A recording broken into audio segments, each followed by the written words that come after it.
sister has it. Yes. It's you. I know.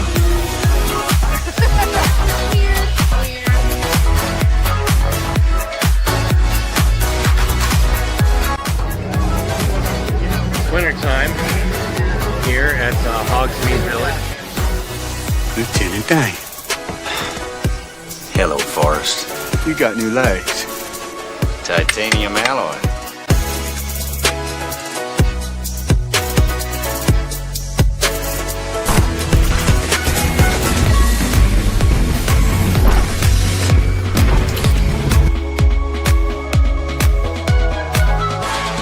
Time for my summer sizzle, cool as a cherry popsicle. No, God! No, God, please, no! No! No! No! It's happening. It's dish time. I've always wanted to do this in front of you.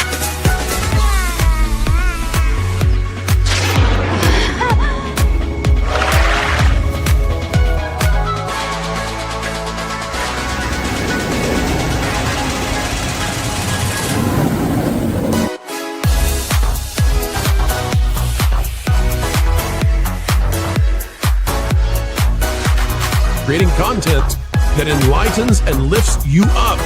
Dish, sir, dish. Me at Splash Mountain, just pepper these in here. Hello everyone, this is Kermit the Frog reporting live from the final showing of Muppet Vision 3D.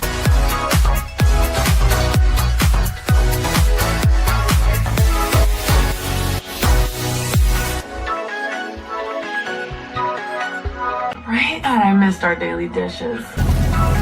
Yes, indeed.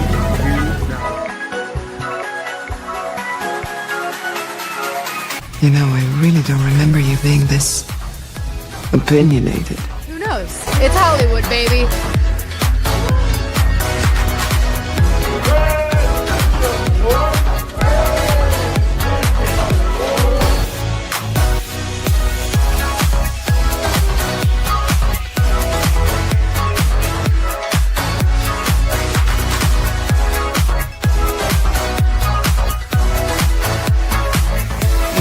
Ladies and gentlemen, it's time for the dish. Hey. So, let's dish. What do you want to dish about? Anything you guys want. This is your time. Welcome back, Fun Fam. And if you are brand new to the channel, welcome in to follow the Bradley's Fun. This is the Daily Dish. And, oh, Garrett, there's my background. There's my background. I hope that wherever you are out there, you are having an absolutely phenomenal day, phenomenal night, phenomenal evening, phenomenal morning. I don't know where you're watching from, but maybe you're watching from Svalbard. I don't know if anybody's watching from Svalbard, but I know that I watch videos from Svalbard sometimes, which is pretty cool. For those of you that aren't familiar with Svalbard, it's basically where Santa Claus probably would live. It's about the farthest north that anybody does live, towards the North Pole. Yeah. But yeah, absolutely. My gosh, look at the chat. The chat is going wild. Thank you guys so much for coming in tonight on our Labor Day Monday night dish. It's very, very exciting to have so many people here. As you guys know, if you've been here before, if you haven't been here before, you may not know this, but you guys are my energy. It's just, I love you so much. You have no idea, and I'm being sincere when I say this. I love you all so much for being here, and I'm not even kidding. It's just, I see the numbers going up, 32. It's very, very cool because as the numbers go up and more people watching, so I get very excited about this. I love being on the pro show and that part place, and everybody in between Tom's channel and my channel. 33 people watching so far that I can see, and I could be wrong about the numbers, but thank you guys so much. You are the energy, the energon, if you will, if you're a Transformers fan, that gets this guy to transform and roll out of bed from my nap to be here with you tonight, Labor Day night. A toast, Autobots. Boy, these are good. I needed to refuel. Energy!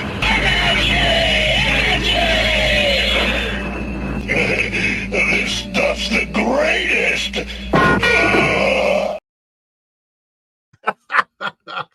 Oh my gosh. So let's see if I can say hi to everybody that's in the chat. I'm going to try to go through these pretty fast. We got Sort of Poopus Q Burr coming in saying, hello, humans and other critters. And TJ Magnify, who is also here on the panel with us. Please do the thing that I need to do, StreamYard. Thank you. And Sort of Poopus and TJ Magnify Thomas, both holding that blue wrench. Thank you guys so much for that. And Linda's here. Hi, Linda. Hope you're having a great night. William is here for the whole show. First time for the whole show. Thank you for coming here and spending your time with us. I know everybody, I know your time is valuable, so I want to make it worth your while, and I hope that I do. That is my only hope and prayer, that I make this worth your valuable time to be watching, because I don't know, you could be watching Ironheart instead. So, so yes, thank you so much, guys, for being here. We got DL Fendel in the chat. Very good. Thank you, DL. And then Chris0187 is here. Hello, Chris. Jess Hart's Theme Park. She'll be on the panel in a couple moments. And then we have Andy W is here. Hey, Andy, good to see you. Hope everyone had a good day. Maravita is here. Hello, everyone. Hope everyone had an amazing weekend. And Snort of Poopus for the Culture Bear. We'll be getting to the Culture Bear soon enough. My mom is here. Kathleen Fantasia says hi in the chat. And we are going to celebrate this in just a minute.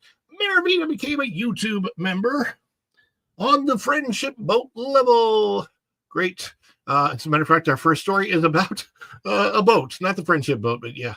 And then Snort of Poopus is here. And Izzo looks like he's watching over there in TJ Magnify's channel. So Izzo's, yes, he's back. Yellow, I'm back on the grid. Let's see, we've got Maravita and William. Yeah, so William says, not sure what you're saying, but this is my first time to the show's live stream. Caught the end just before the pro show last time. So this is my first one entire show. Awesome. Thank you so much for being here. Native Hawaiian, aloha. Aloha, y'all, kind sir, and good evening. Knight Rider 73 is here. I love Knight Rider. Knight Rider was such a good show that it ended up being Star-Lord's favorite. And my beautiful wife is in the house. Tesaroste, Virginia. I think that's how that's pronounced, although I'm not super sure. Let me see here. Who else is here with us in the chat? TJ Kit Kat. Kit Kat says, nice background. Yes, coming to you, reporting live from your local Cracker Barrel, folks. Maybe since I'm at a Cracker Barrel, I should do the whole show in my down home voice. How y'all doing tonight? I hope you're having a wonderful evening, folks. I'll just do the whole rest of the show like this. And William's up there in North Florida. Linda, Xanair, yes, live from Cracker Barrel. That's where we're here. We love the Cracker Barrel. We're going old school. By the way, funny thing, the picture behind me was taken on my birthday. Pam Emerson is here. I see you in the chat. Good to see you, Pam. And Jonathan, okay, we got that. And then, we got another, oh my gosh, Chef Eddie, another new member. We are going to be celebrating those in just a moment as we get to the super section. And James All Day TV is here. Hey, I followed you back on X, James, just to let you know. Morgan King watching over there on Tom's channel. What's up, Morgan? And then we have Charlie Zulu Oscar C. Wait a second. On Tom's channel, the names come in like regular names, and on my channel, they're coming in with the ats. That's so weird. It's like pick a lane, YouTube. Yeah, that's so bizarre. You're welcome, man. Oh, golly, hot cocoa sounds good, but much too hot here in Southern California. Oh my goodness. Hey, let's get to those supers. We got put those on the board. We've got Maravita is a new member at the Friendship Boat level, and we've got Chef Eddie 6164 became a YouTube member, also I believe at the Friendship Boat level. We love to celebrate you guys on this channel. We get any super chat, super stickers, super thanks, PayPals, buy me a coffees. I think the link is up there somewhere, or any support from like this new members in the chat, or memberships dropped, or even member milestone chats. We celebrate all of that. We celebrate all of you on this channel. How do we celebrate it? We dance. All right. And now here's what happens when we celebrate. What I want you to do is, if you are a member of the channel, you have access to special custom emojis. Throw those down in the chat. And if you're not a member, that's fine. Celebrate with us. Put dance emojis, fireworks emojis, any of that kind of stuff. And since we already have some things to celebrate, we're going to show you what a celebration looks like right now. Here is your chance to celebrate with us. Thank you guys for the support. Let's celebrate.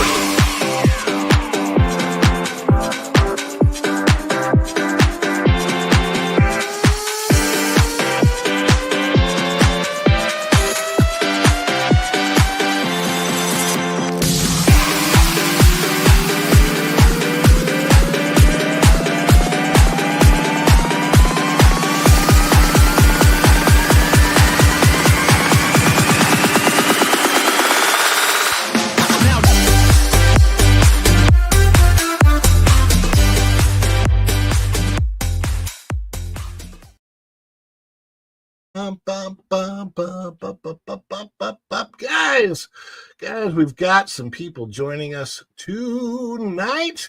They are in the back. They are waiting. Real quick, before I bring them up, I want to show you that we do have a spread shop, and we also have a sale going on the spread shop. So right now, if you go over to follow the Bradley's Fun spread shop, let me throw the link in the chat. There is a Labor Day sale, 25% off everything going on. Now, if you buy something from the sale during the show, please do. If you buy something during the show from the sale, let me know, and we will celebrate that like a super chat or super sticker or anything like that. Just wanted to show you some of the merchandise a little bit. Most people are mostly interested, if I scroll down here, in the Make Disney Walt Again merchandise. Okay, you can change the color on these shirts, but you can wear it around, and you can let people know that you wish Disney would just go back to being Walt, not the animatronic, but the real spirit of Walt. We want to try and get the message out to Disney that Disney, we just want you to have the spirit of Walt again. That's all we're asking for. 25% off that today. You can get the hat, you can get the t-shirt, you can get any of those things. We've also got the dish merchandise. So if you want to tell people that you watch the Daily Dish, or it's not the Daily Dish anymore, it's just the dish now. That's why we miss our daily dishes. But yeah, we got the dish t-shirts. There is a woman's version, but we've got men's versions, all of those types of things. This is good quality stuff. I think I have, just so you can see, and I'll show you. Get that off. Here's the hat. Follow the Bradley's Fun hat. You can see that there. And then the Make Disney Walt Again hat looks like this in real life. I used to wear it all the time on the show, but the reason I stopped wearing it was pointed out to me by my good friend Jonas J. Campbell. Hey, if somebody's like scrolling by and they see that, they might think it's a different thing on the hat. And this isn't that kind of a channel. So I just like to let people know that. All right, we have guests to bring on. Basically, my co-host of the show, one of the people I love bringing on, She helps me out so much, and that is our good friend Jess from Jess Hearts, the theme parks. Hey. Welcome to the stage. How you doing tonight, Jess? Really good. How are you? Fan-flartin-tastic, doing the best that I can. Happy Labor Day. Happy Labor Day. Fortunately, I have to say this. Fortunately, I am not in labor. Now, that's good. If you looked at me from a distance and saw my belly, you might think I could go into labor at any moment, but that's a whole nother story. Snoop Dogg would look at me and his grandkid would be going, "Hey, Snoop, Pappy Snoop, how men get pregnant?" Yeah. No. Oh, and another good friend of the channel, and I'm so glad he is here and has come to us tonight. Sometimes known as a stuttering guitarist, sometimes known as the Strings and the Pucks. Let's get him on the stage. That is our good friend, Jeremy Lara. Hey, guys. What is up, Jeremy? I'm just glad to be here. My mom used to celebrate Labor Day with 36 hours of pain, followed by decades of disappointment. Yes, exactly. 36 hours of pain. Decades of disappointment. I like the shirt, though. I'm digging the shirt. Hey, thanks, brother. Gold salute.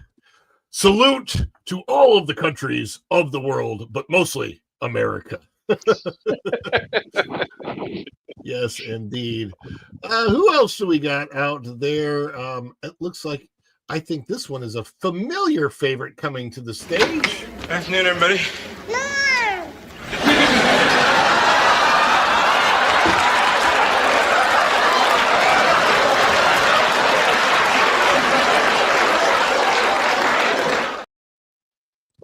Tom! What's up, everybody?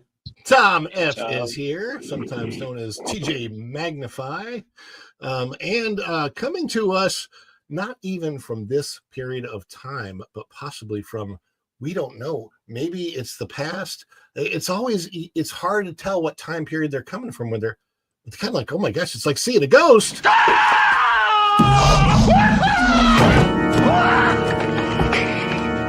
Doc, calm down, okay? Just calm down. It's me. It's Marty. No, it can't be you. I sent you back to the future. Hey, Doc, that's right, but I came back again. I came back from the future. Don't you remember last night? You fainted. I brought you home. This can't be happening.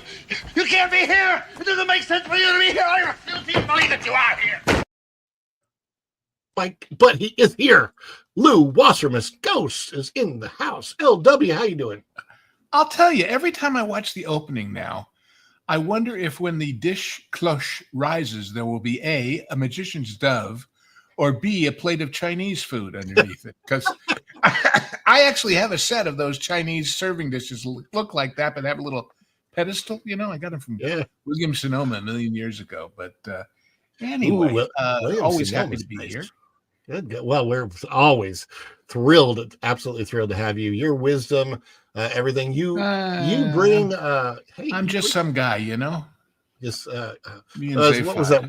Was that Wayne's World when they were in the Chinese restaurant and he's like, "I'll have the cream of some young guy." Yeah, that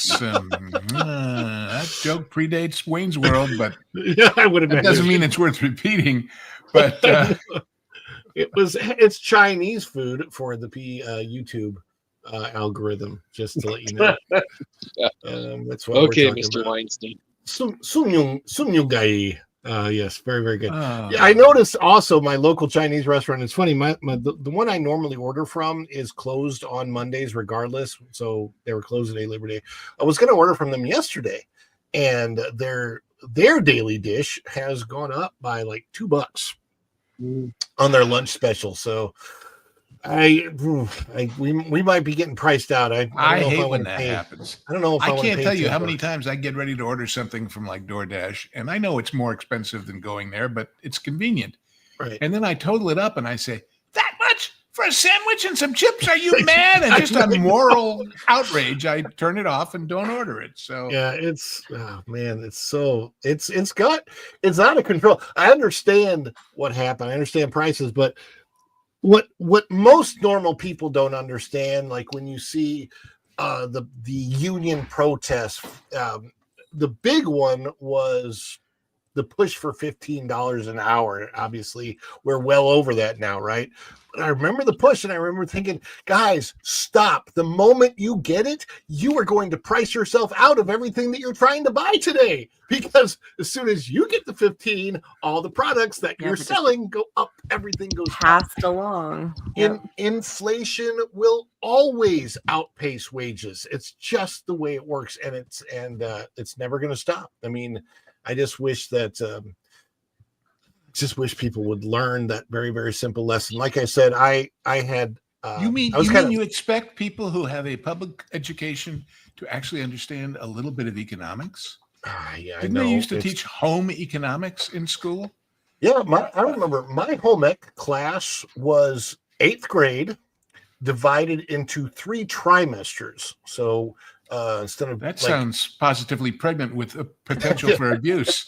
Yeah, we had home ec. It was what was it called? It wasn't called home ec. The first trimester was home ec, and that we learned sewing and cooking and home skills like that. And then the second trimester was typing. The interesting thing about the typing class was that our teacher in 8th grade for typing was a former playmate. And so everybody in the class was clamoring to, find. It was a little confusing because you expected to be taught how to learn typing for the articles instead of for the visuals. Were they doing Hot the Teacher song? I think that predated Hot the Teacher. That was 8th grade. Really? I don't think Hot for Teacher had come out yet, but that would have been appropriate. And then my typing teacher in high school was notable for her speech impediment. So when she said "put hands on home woe," it was very strange. But she taught nice lady, Miss Hands on Home Woe was her name. AMDUR. If you're out there somewhere, we remember you. Very few people understand what home woe is now, because this is how everybody types. They don't type like this anymore. They type like this. But something else has just happened, and I think people are going to like it. Afternoon, everybody.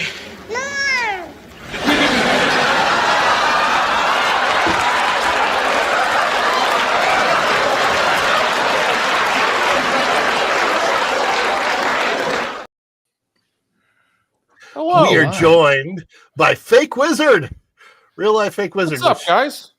How you doing, man? You're a frozen wizard, or is that on purpose? I am. I may or may not be jumping in and out of work calls, but I will be on at some point very soon. No, you are Botox the wizard.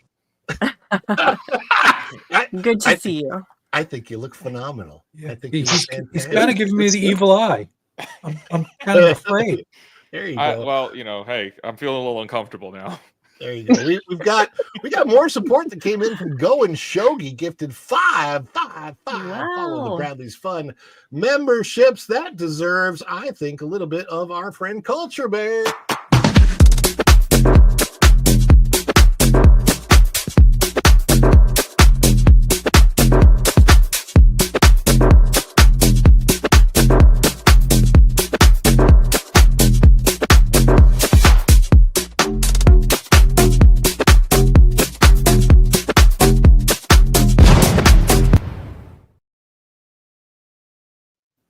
That is a perfect clip. I had to ask. Fake Wizard, that's awesome. It's getting better. That's his Gal Gadot outfit, is it? I don't know. Oh man, no. That fits your other skit, Ron. Yeah, that's from the. Oh my gosh, that's hilarious. There's so many more clips and things that I'm wanting to do for the show, but guys, we got to. Is there an actual story we're gonna do? Oh yeah, I was gonna say we got to stop jazzing around. The Guinness Book. Get to the news.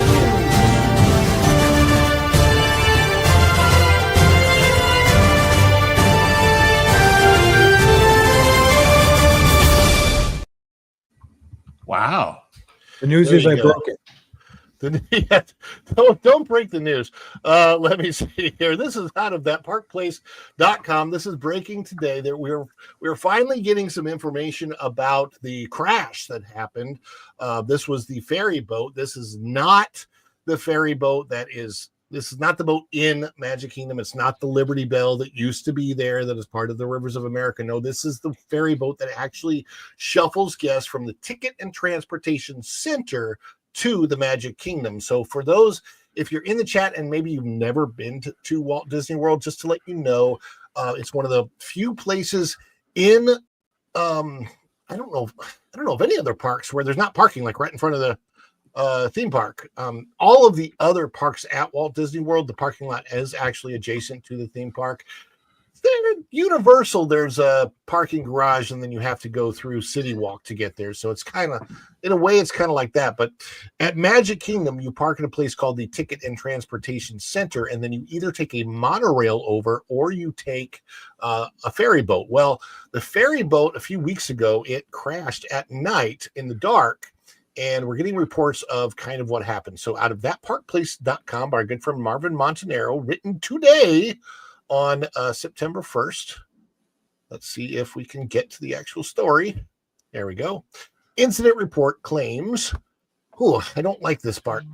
Incident report claims pregnant woman fell on belly. 19 sent to the hospital in the July 30th Disney World ferry boat crash. So there is what one of the ferry boats look like. I've ridden this thing probably hundreds of times, like literally hundreds of times in my life. When families board a ferry boat at Walt Disney World, they are supposed to be gliding toward the Magic Kingdom, not bracing for a disaster that sends dozens of guests flying. That's exactly what happened the night of July 30th, 2025, when the General Joe Potter ferry boat slammed into the dock at the Transportation and Ticket Center. The incident, now detailed in emergency response logs obtained by Blog Mickey, paints a terrifying picture of what should have been an ordinary ride across the Seven Seas Lagoon, but instead became a night of chaos, injuries, and unanswered questions that sent 19 people to the hospital, including a pregnant woman who fell on her stomach. A night of horror on the lagoon. According to the 911 call records, the crash occurred at 11:40 p.m. So this is that late period of time when everybody's trying to exit the Magic Kingdom. The monorails easily get backed up, and so there's a lot of people that choose the ferry boat. And it really shouldn't be that bad, but it was stormy conditions. The impact was so violent that passengers were thrown forward en masse, with one eyewitness describing the scene as chaotic, completely chaotic. And again, this was a month before what just happened, what we saw this last weekend, which was a massive Walt Disney World-wide power outage. The stuff at Disney is crazy lately. Reports confirm at least 19 guests were transported to area hospitals. Among injured were children, adults with fractured bones, and a 25-year-old pregnant woman who fell on her belly. Others suffered wrist, hip, and elbow injuries. Guests recounted the experience in harrowing terms. One mother compared it to the frickin' Titanic, describing the terror as children slammed into railings and strollers toppled. Another eyewitness said bluntly, people weren't just falling, they were flying. Emergency response was swift. Disney's response was not. First responders arrived within minutes. Ambulances from Orange County, Osceola County, and Central Florida Tourism Oversight District, SIFTOD, rushing victims to at least 4 different hospitals. But while emergency crews did their job, Disney's response was non-existent. Guests reported no announcements from the ferry crew before or after the crash. No apology, no guidance on what to do.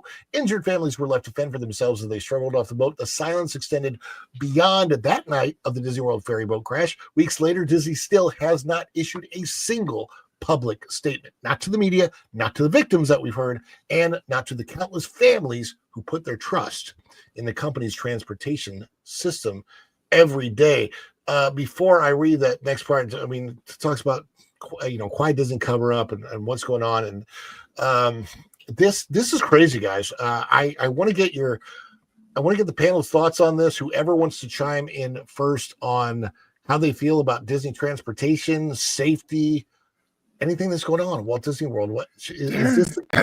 They're scared to death, of course, of the inevitable lawsuits. But you'd think they'd have, for any such emergency, a kind of in the can, ready to go statement of, gee, we're really sorry and we're doing the best we can and we hope everybody's going to be okay. Some kind of expression of sympathy would be, couldn't hurt them in court, could it? I mean, are they saying, well, then it would prove we took responsibility for it? Well, who else? It's your boat. Right. That's kind of water under the ferry, so to speak. The idea of who's responsible. Yeah, and I wonder if before any lawsuits occur, if Disney silently through back channels or whatever reaches out to people that were involved with this incident. I don't know how that kind of thing works. Obviously, in the past, there's been some major incidents. I think most people know about the 2016 situation with the alligator and the little boy. If you don't, I'm not going to go into it now, but it's a very disturbing story. There's incidents. Disney World is 40 square miles. It is the size of the city of San Francisco geographically. Things happen. But what is weird, like you said, Lou, they don't even have like a standard press announcement or something. Hey, we apologize to the families of this incident, whatever. And I don't Disney has to take responsibility for this, don't they? Well, Absolutely. and especially, I can understand why they don't say we're taking steps to make sure it doesn't happen again, because any lawyer will jump on that and say, why didn't you do that before? I understand that part, but just a simple offer of sympathy. Yeah, just from the public relations side, they need to come out and make some sort of statement of goodwill. I don't know. It's wild to me that they haven't yet. I think they're going to say, hey, you got Disney Plus and you're stuck getting just a free Dole Whip all for your troubles. Yeah, there you go. You go. I think we're going to hear, because what's going to be the first question? Okay, who was driving? When they don't make a statement, that's usually a very important question. And is that person licensed to drive, trained to drive, or inhibited in a way where they shouldn't be driving Exxon Valdez? So I don't know, but that's the first thought in my mind is they probably aren't real thrilled with whoever was behind the wheel. Well, and also I'm told this was happening at the end of the night when everybody's in a hurry to get the hell out of Dodge and back to their car. And so is the park to clear everything out. Yep. And that they might have been going a little too fast and it was a stormy night. And you have to remember something about boats, folks. They are very, very subject to wind because it's basically a big sail sticking up off the water. And so if you're coming even slightly too fast and a gust grabs that boat and pushes it hard against that dock, when I took my first basic boating safety class, the axiom I was told was never go any faster than you're prepared to hit something. Yeah. And Fair so, advice. and that's just the nature of boats. I mean, there's no currents or anything in that water, obviously, but there's certainly wind. And if they were, You got to wonder why they didn't put that whole system on a track and make it like a ride. Well, I can imagine. I can understand that they want to have some maneuverability in case of wind, for example. But yeah. Well, and also remember the Seven Seas Lagoon when Disney World first opened. It was actually there was a lot more recreation on it. I think you could rent paddle boats at the Polynesian. There was water skiing. Up until just a few years ago, there was parasailing on there. You could. I think you can still rent boats on Seven Seas Lagoon. So it kind of has to be a free form and water. especially in that case, you don't want those big boats on a track because they can control themselves theoretically. As we see, maybe not. But they can't control the idiot guests out there on a sailor or something who might jet in front of them and they need to take action by turning away or going in reverse or whatever it happens to be. So just want to check and see if Fake Wizard is there. If you do you have anything to say on this? Yeah, my thoughts is there's two angles that I would play this out if I was Disney. Like, you don't say anything. Why?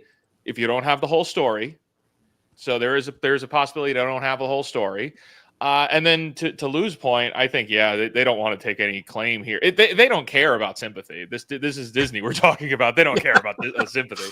But they're not going to say anything because with the amount of people that are injured, like 19 people so far, and I'm sure went to the hospital. How many more that got hurt and just shrugged it off and went home? Exactly.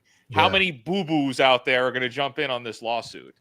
Well, and I'm telling you, if anything happens to that woman's baby, it's a much bigger becomes a much, much larger issue. You bet. As of now, prayers for everybody that was involved. I hope that everybody's healing up well, especially the lady, the new mom. And we're going to keep our eye on this story. If there's any developments, we typically don't hear about developments out of Disney for this, but for now, we just hope that everybody is well, and we hope that you have something coming to you from Disney. Nothing's going to make up for an injury, but some type of compensation probably is necessary. Well, and I'll tell you what, anybody who was on that boat and did not go to the hospital, the way the world is, and I'm the anti-litigious person of the universe, but you sure should have gone to your own doctor the next day and say, what do you think of this, to document it? Because maybe that's why they were laying low, is hoping a lot of people who would think they have claims have no verification that they were hurt. So any family lawyer would say, why don't you just go get it looked at by your doctor so it's on the record? So in case, that's just the way the world we live in works. So maybe they lay low to hoping that people, well, what the hell had happened, and forget about it if they weren't hurt very badly. But I don't know. We'll Where was certainly the boat going? see. So the boat was going for the Magic Kingdom to the ticketed transportation center to drop people off to either go to a bus or their car or some other form of transportation to get them back to their home or hotel. So I'm just trying to map it out in my head. Like, I think we've all been on this boat at some point, or we've been on this route at some point. yeah, if you've been to the Magic Kingdom, you've either been on the boat or on the monorail. Unless you took those endless walks from the Contemporary or Grand Floridian. Yeah, it is possible, but there's people who've done it, but I would assume you wouldn't do it all the time. Hey, we've got a couple of supers to get to that I see, because is that everyone? What, you wanted more?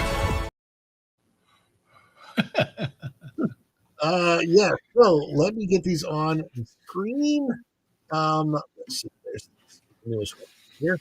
We've got Andy W for $4.99. Hail to the $4.99. That's another thing. I know the $1.99 is. Andy W says, this is quite the crew. And I am so grateful to all of you for being here. Thank you. We had a 6-pack on Labor Day. Yeah. Labor's Day. I was looking at pictures of the 6-pack that I used to have back in 2010. Man, I don't know if I'll ever get that back. But you shouldn't have drank it. They're more expensive now, but you can get one. Not many people do their wash on a washboard anyway, Ron. So I think that those days have come and gone. There you go. Problem solved. Why get a 6-pack when you can have a party ball?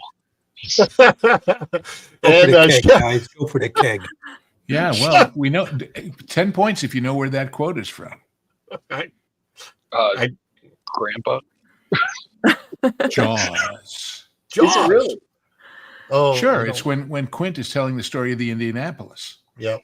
And the shark. I do remember that now. I saw it, which it opened this week in a 70 millimeter Super IMAX whatever redo, and the great tagline they came up with was, "We're going to need a bigger screen." I thought that was brilliant PR. Obviously not by Disney, but anyway, I'm gonna go see it in the theaters. It's Jaws was the first blockbuster, but also Jaws did something else that I think a lot of people like. It just kind of flies under the radar. Jaws franchise set the precedent for having a great first movie out of the gate and then having really sucky sequels. Oh boy, I'll say. Well, let me think. Now, Jaws: The Revenge is great. Was Airport before Jaws? I think so, and it had terrible sequels too. Which one was Airport? Oh, Airport. I watched all 4 of them because we were doing the Airport for the genre guys, and I found all 4 Airport movies in what they called the Terminal Pack DVD. But they got terrible. Oh, Airplane. They got terrible. Was Airplane a takeoff on the Airport movies? It was sort of, but it was really a takeoff on a book called Runway 08, which was the original book that Haley then redid to become Airport. So if you want to be really obscure trivia master, there you go. But if you ate the fish, you were in big trouble. No, don't eat the fish. Yeah. Let's see here. For $5, Chef Eddie says Japanese submarine slammed two torpedoes into our side. This is got to be a quote from a movie. Japanese submarine slammed two torpedoes into our side, Chief. But we was coming back from the island of Tinian to Leyte. Just delivered the bomb. You got to do it with Robert Shaw's voice, though, because it was, Japanese submarine slammed two torpedoes in our side, Chief. We was coming back from the island. That's not a very good impression, but anyway, you get the idea. Well, hey, it's better than because I don't know what it's from. I feel bad. Lou Jaws. You said that's the same guy. Okay. Yeah, right. Japanese submarine slammed two torpedoes into our side, Chief. He was coming back from the island of Tinian to Leyte. Just delivered the bomb. That's right. I remember now. Now that I'm saying it like that, I remember the line. See. But it's. I watched. My wife and I watched Jaws. What was it, like a month and a half ago? When it first came back on the streaming for the 50th anniversary celebration. So, and we watched. I think we watched 3 of them. I don't think we watched the 4th one, The Revenge, yet. Oh, lucky you! It only got worse as it went on. Well, it was fun. It's fun to watch Jaws 3 because we are SeaWorld annual pass holders, and the whole thing takes place in a fictional version of SeaWorld that's also a real version of SeaWorld. But it's and they say in the movie it's SeaWorld Orlando, but at the same time they have it connect to the ocean. Well, it's not that far to the ocean from anywhere in Florida, is it? It's an hour and a half. It's not give it a good storm and you're on the ocean. I suppose. But yeah, it's pretty funny. Where I just got off the wrong thing. Anyway, we got to celebrate these. So let's do our celebration. Which one do I like for this? Here we go. Celebrate. Too much. It's your birthday. This is just the best of us seen.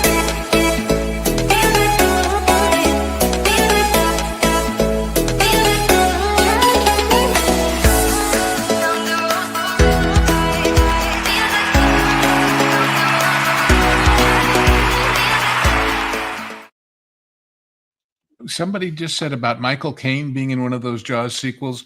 Michael Caine made a lot of bad movies as well as a lot of good ones. And I saw him being interviewed and they asked him what was the worst. And he said he was in Hollywood anyway, was doing something else. And they offered him a movie with Henry Fonda and Fred McMurray and all kinds of great stars. And he said, sure. He never read the script. It was a movie about bees. What was it called?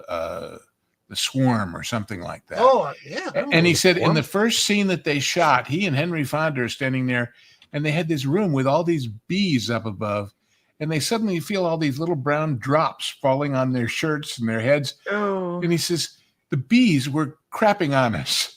He said, little did I know the bees were the first reviewers of that movie even before it came out. That's funny. Oh. Man, now that's but pretty... he got paid, so what the hell? Hey, that's what they do. What's the one with him and Christopher Reeve? Sleuth. I don't think is it called Sleuth? Or Death Trap. Death Trap.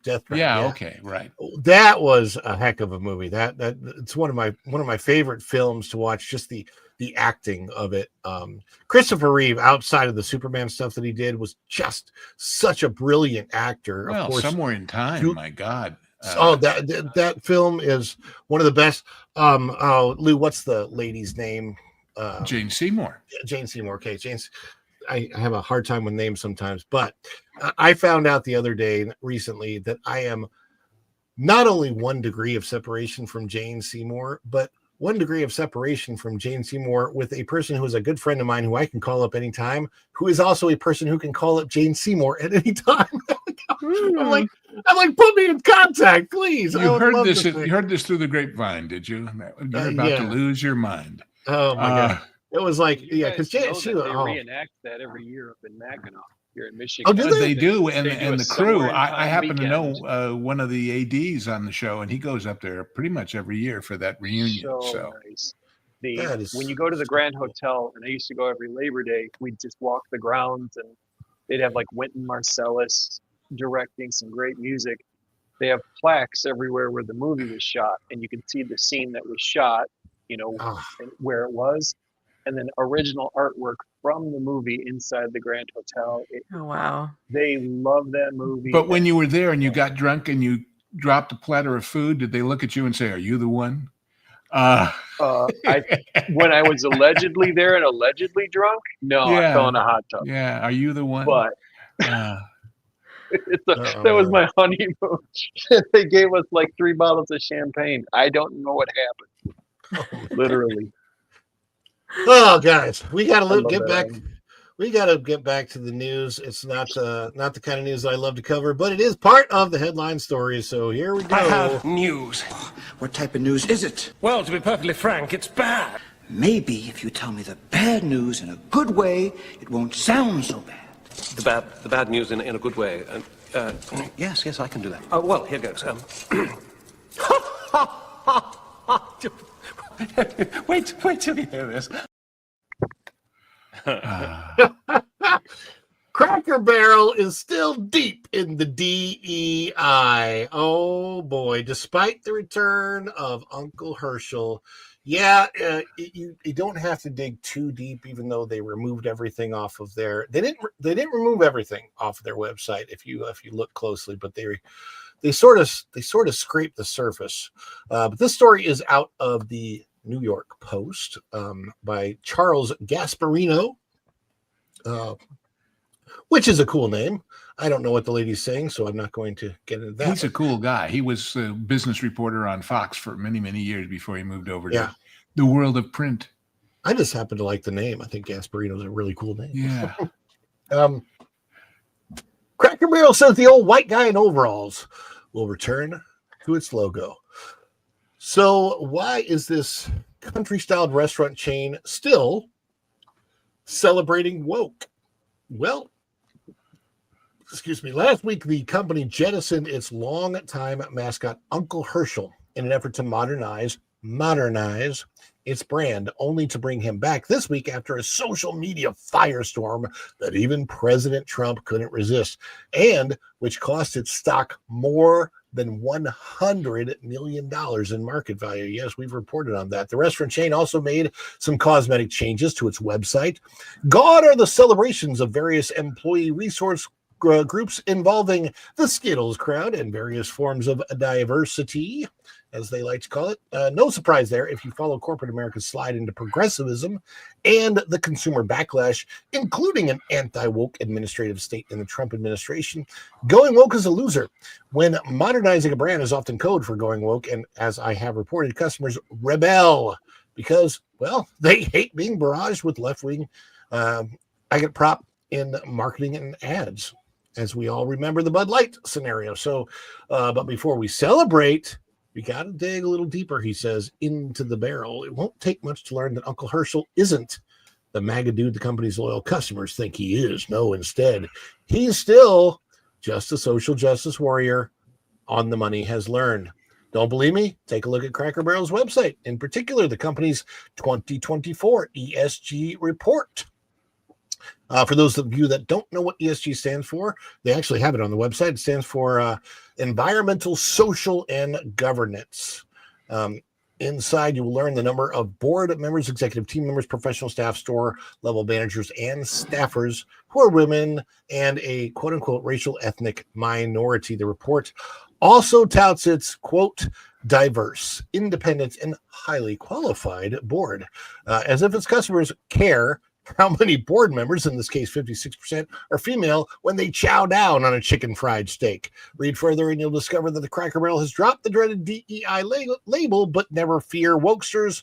Cracker Barrel has replaced it with the culture and belonging department. So let's take a look at that. Let me see if I can bring that up on the screen.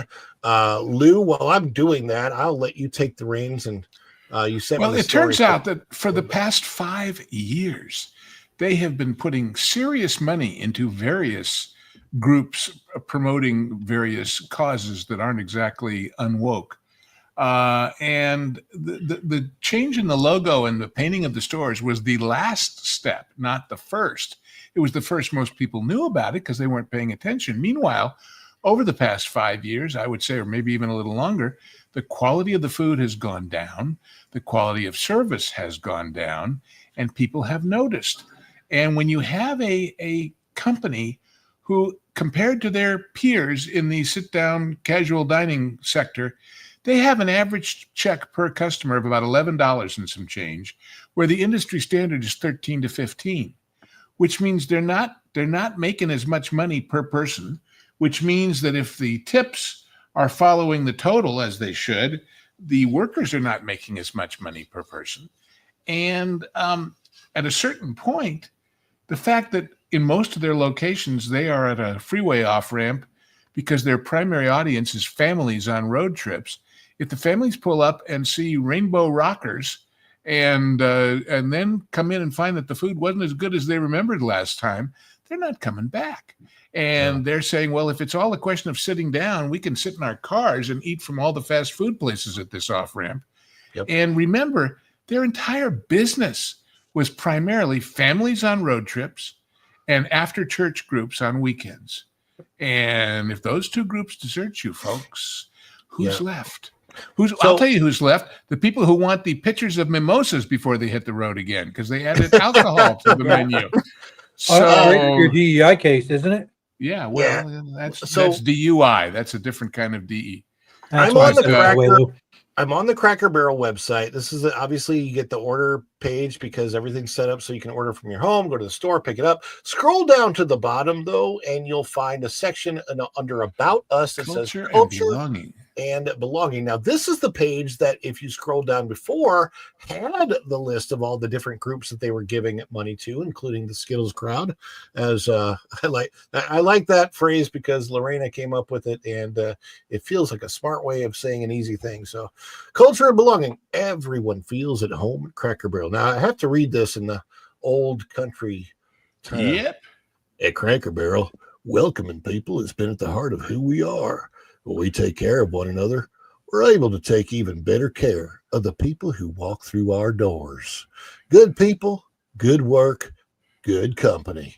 So now you'll see we're in it together. This all seems perfectly fine. The Herschel way and all of that. Welcome with warmth, serve with a story, make the moment. Now, it ends there. And this is where all the stuff was before. It's not there anymore.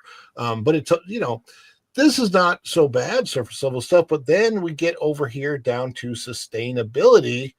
And then we're going to talk about DEI and ESG. Sustainability, Cracker Barrel, a commitment, I always emphasize this, to corporate values. Okay, so now we're not talking about the guests anymore. We're talking about the stockholders, but mainly the big stockholders, mainly the BlackRocks and the Vanguards and all those people. My favorite. Yeah, absolutely. Our mission of pleasing people is not just about serving delicious home style food at fair prices. Okay, let me reread this. Our mission of pleasing people is not, and I'm going to emphasize the not for this, just about serving delicious home style food at fair prices in a way that makes guests feel cared for like family, except it probably should be just about that. That's where it should end. Yeah. Right? It should at least be in first place. Yeah. So here it says now it's also about the many decisions we make every day to ensure Cracker Barrel brand is. You have to change your voice for this one. It's also about the many decisions we make every day to ensure the Cracker Barrel brand is living up to the core values we've established for ourselves. Among those values, we've committed to drive environmental, social, and governance issues forward. There it is. There's the ESG. ESG, DEI, it's a form of Marxism. It's all connected, and it's still there. So, there's a real question of what's going on at Cracker Barrel, and are we going to see any of the announced changes back to this behind me? This is the old Cracker Barrel. Are we going to see it really take place? What do you guys think? They spent too much money. They're way too deep in the hole now to backtrack more than just the logo. I mean, the logo is one thing, but We were getting quotes of $700 million invested into this marketing overhaul. They were And there are trying only to increase the stock 650 value. some odd stores. So what is that? $1 million or more per store? Yeah, That's a lot more than paint, gang. You can paint a store for less than $1 million. I'd love to know where the rest of that money really went. I'd love to see where'd the money come from, really. Like, that's what I want to know. Like, I mean, the company was only valued at something like 1.1 billion. That was the valuation. So they had 700 million in cash laying around to spend on all this. I maybe they did. I have no idea. But they're too deep in the hole now to backtrack, and they don't want to backtrack. The fact that they're adding mimosas and alcohol they're trying to change the entire company as a whole. They don't want Cracker Barrel to be the Cracker Barrel that Lou just described. They want it to be a different brand, a different company, a different restaurant altogether. And they are now failing at that, but they're going to find ways to get there. It'll just be a little bit more time. Yeah, it's going to be really, really interesting to see what happens. We've also got this story out of thatparkplace.com with, let's see who this is, WDW Pro. This is quite a story. Have you heard of WDW Pro? Cracker Barrel bet the farm on its rebrand. Now the $700 million moonshot may cost the company nearly everything, and this is exactly what Fake Wizard was alluding to. Cracker Barrel's 3-year transformation plan budgeted at $600 to $700 million in capital spending was always going to be a moonshot set against a market capitalization that hovered around 1.2 to 1.3 billion in late August of 2025. The company effectively wagered roughly half of its equity value on a turnaround executed in full public view. That scale alone made the program a very risky endeavor, even before the brand identity backlash of the past week. May I point out that whoever, whether it was Marvin or Pro or whoever picked that photograph, you know that if she's where she thinks she'll get friendly response and she's on Jim Cramer's show, you know it's a bad idea. It's Kramer versus Kramer. No, that's probably not wise. Announced on May 16th, 2024, the plan aimed, and by the way, let's go back to this date real quick. This all happened kind of under the radar, right? Like until the new logo came out, removing Herschel, it really wasn't like nobody was talking about it. Announced on May 16th, 2024. The plan aimed to refine the brand, overhaul menus, remodel stores, upgrade tech, improve the employee experience, ambitions large enough to demand a reset of capital priorities. To fund the work, the board slashed the quarterly dividend from $1.30 to 25 cents. And by the way, they couldn't do that without going to BlackRock and the other guys and saying, hey, we're going to do this, because they're the biggest shareholders. They just had an 80% haircut on their dividends. Oh, my gosh. Yeah. So that's an 80% cut, signaling cash, once returned to shareholders, would be plowed back into the business for several years. Management's guidance put total capex at $600 to $700 million from fiscal 2025, fiscal 2027. By the way, as we're doing this, we want to know there's no financial advice on this channel whatsoever. This is simply information for the story. Okay. Yeah. I put a comment on this story for Pro. I said, for a guy who says he doesn't give financial advice, you sure understand it pretty well. Because this article really nails it down. Well, he has Valiant to understand it from, so that's very, very helpful. Yes. Management guidance puts there. Okay. With the benefits not really accelerating until late fiscal 2026 to 2027, that cadence increases execution risk. Investors are asked to be patient while the P&L absorbs years of elevated depreciation and remodel disruption. The underlying operating base wasn't robust either. Fiscal 2024 comparable restaurant sales were down 0.1%, despite nearly 5% pricing increase. Comparable retail sales fell 5.5%, a sign that traffic softness and shop weakness were real headwinds. Cracker Barrel also closed some stores and took related charges as it reviewed the portfolio. With roughly 660 locations across the U.S., Even modest misfires in the remodel design or menu positioning can echo throughout the entire system. And by the way, speaking of bad timing, they Mhm. started all this while the previous folks were still in charge. This, it's been noted, is going to be the least expensive Labor Day weekend in the last several years because of the change in energy policy. Well, energy policy, aside from affecting everything else we buy and eat and consume, affects people's ability to go on road trips and pay for the gas.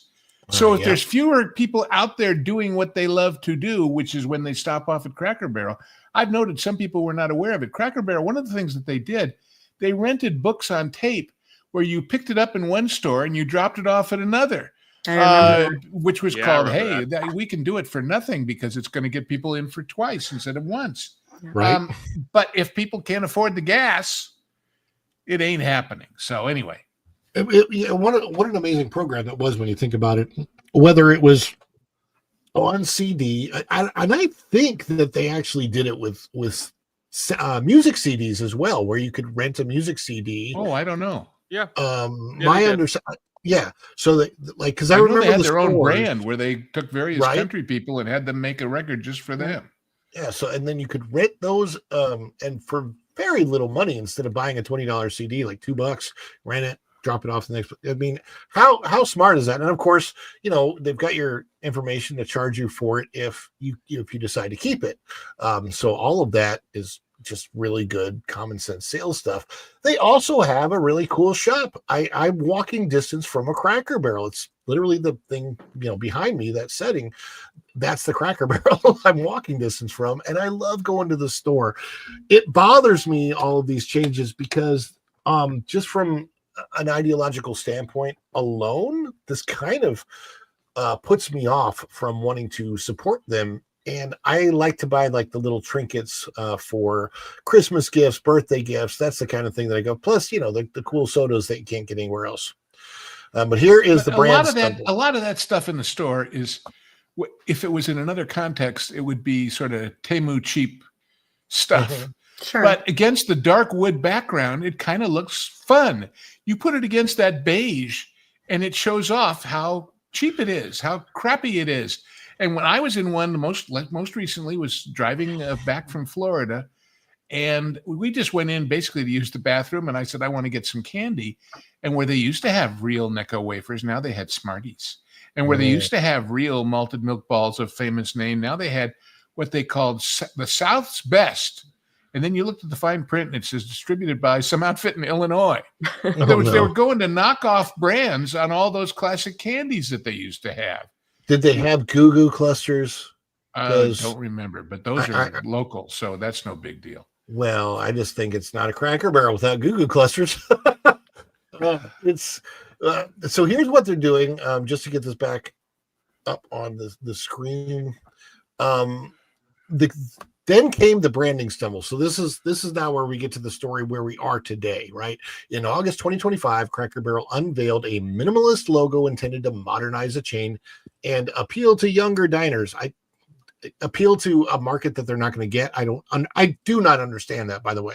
The immediate reaction was severe. Shares fell sharply, wiping out close to $100 million in market value. Critics framed the move as abandoning the company's heritage. Within days, the company reverted to its legacy logo, effectively U-turning on a centerpiece of the brand pillar. Regardless of one's view of the politics around it, the episode underscores how fragile brand equity can be and how costly a misread becomes when attached to the $700 million transformation. Here was, I think this is their post, where they said, how it ends? Whoops. You're serving delicious food warm? No period? Nothing else? I'd rather have my food hot, please. Yeah, right. Silly me. No, only warm for you, Lou. Oh, yeah. You can't Cracker Barrel and hot there, Lou. Only get one. I wish I had time to go into the back and forth between them and Steak and Shake, which is another big part of the story, but I don't know that I have time to do that tonight. No, but Cracker Barrel says, we thank our guests for sharing your voices and your love for Cracker Barrel. We said we would listen, and we have. Our new logo is going away, and our old timer will remain at Cracker Barrel. It's always been and always will be about serving up delicious food lukewarm. No, hot. Come on, hot, man. Yep. Now fire your CEO and we'll come back. Yeah, that's kind of Jeremy. But Jeremy that's hit the it on point, nose here. is a lot of people will not come back. You know, as we have discovered with the endless breaking news stories about Disney, and well, look at Snoop, right? Just recently went to a movie, and what the heck was that doing there? Yeah. Lots of people, you know, they have real lives. They don't follow all the news that we cover on these channels. But when they hear about it, they say, how long has this been going on? And why am I still spending money there? And they find another way to live, and they find a substitute, and they don't come back. Yeah, once a brand loses the trust of its core audience, it's very hard to get it back. And furthermore, it is an absolute truism of marketing that it is always 3 to 5 times more expensive to acquire a new regular customer than it is to retain an existing one. So if you're turning off the existing ones, who do they expect to? It says something about a younger crowd. Well, what about the kids and the families who grow up with it, who would then transmit it to their kids? Oh, that's not the younger crowd we meant. We want the mimosa sipping fern bar crowd. Yeah. The problem with the mimosa thing is that's trying to appeal to a younger demographic that they didn't necessarily need to appeal to. So firstly, like we were already talking about, the whole point of you drive to Cracker Barrel, you go to the different locations on road trips. So the whole DUI thing is a very big point, but also the fact that you're appealing to a younger demographic, allegedly, right? That's what they're after with the mimosas. But if they looked at the statistics, young people aren't drinking as much anymore. It's right. That is what is happening. Alcohol sales are trending downwards. So this, I know it was like something like 5 or 6 years in development for this plan. It was a horrible move, financially speaking, and they should have pulled the plug a long time ago. Yep. Well, you know what that reminds me of is the timing of it. What you're saying, as first of all, there's a number of pieces of the story that are bad timing. Like one is the fact that we are now past the age of woke, whereas that crowd is kind of pulled back, realizing that maybe people don't want this so much, and so they're coming in and putting this in at a time when that's sort of like we're past that, at least for right now, right? Party.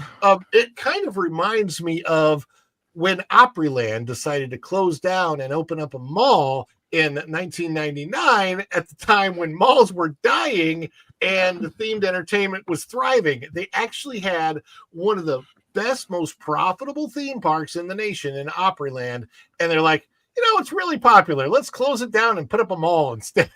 Well, didn't the flood have something to do with that? I don't remember, but I'm sure that there were other elements to it, but I just think that, and I have heard. But the very first article I ever wrote for that park place was about lead time and about how even if you decide to make a major sea change, you got a lot of crap in the pipeline that has to get through it that you've spent money on.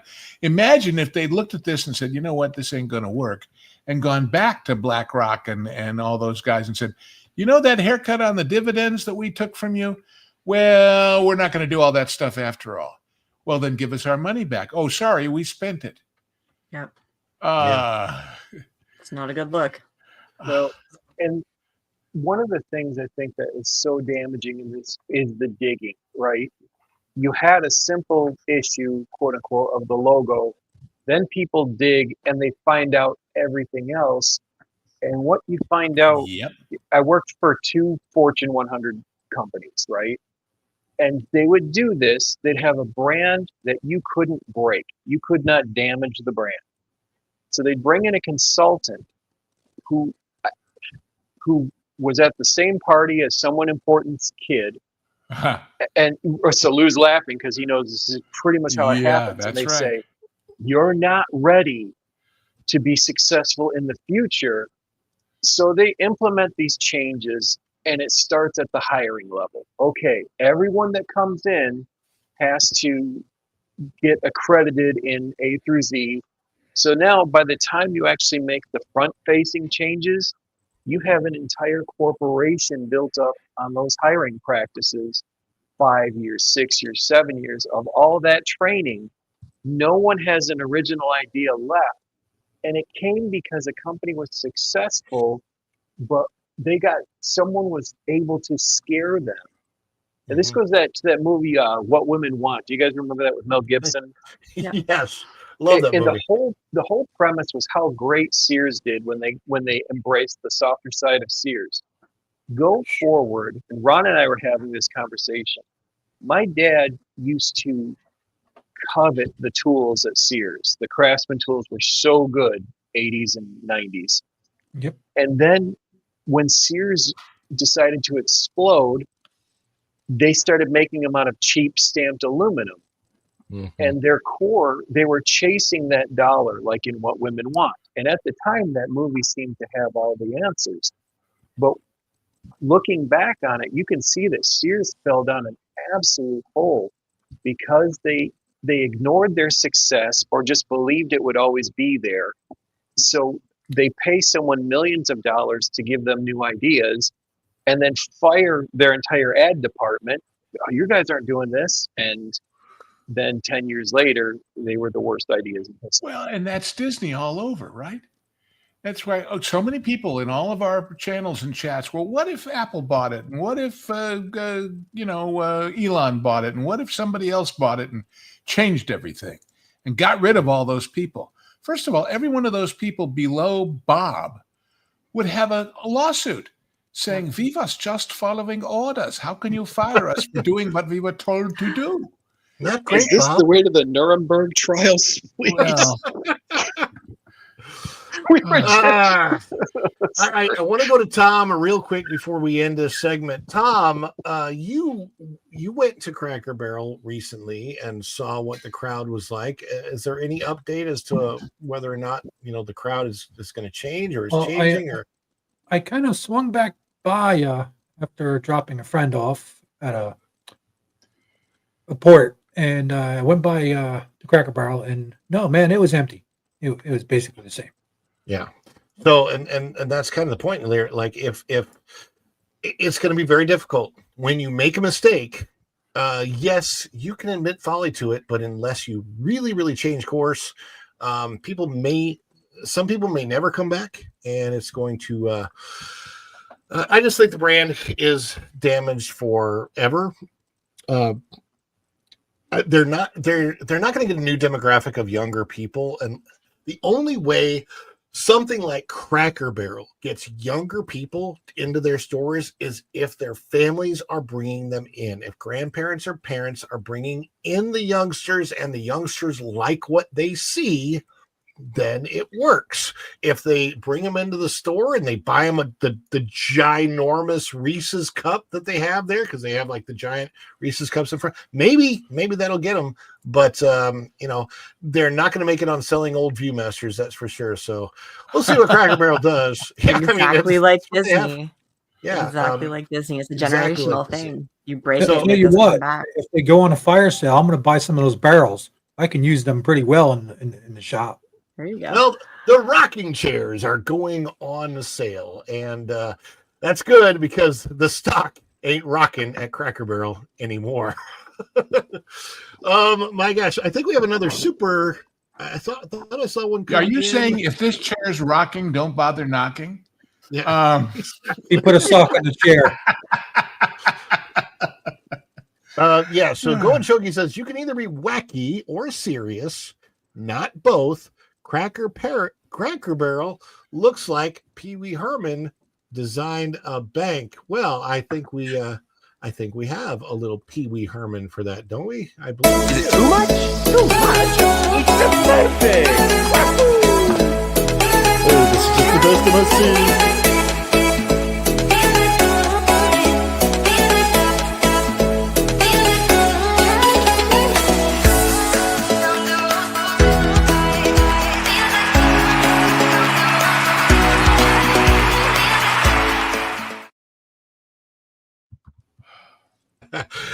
Yeah, I thought Pee Wee was designing movie theaters, not so much restaurants.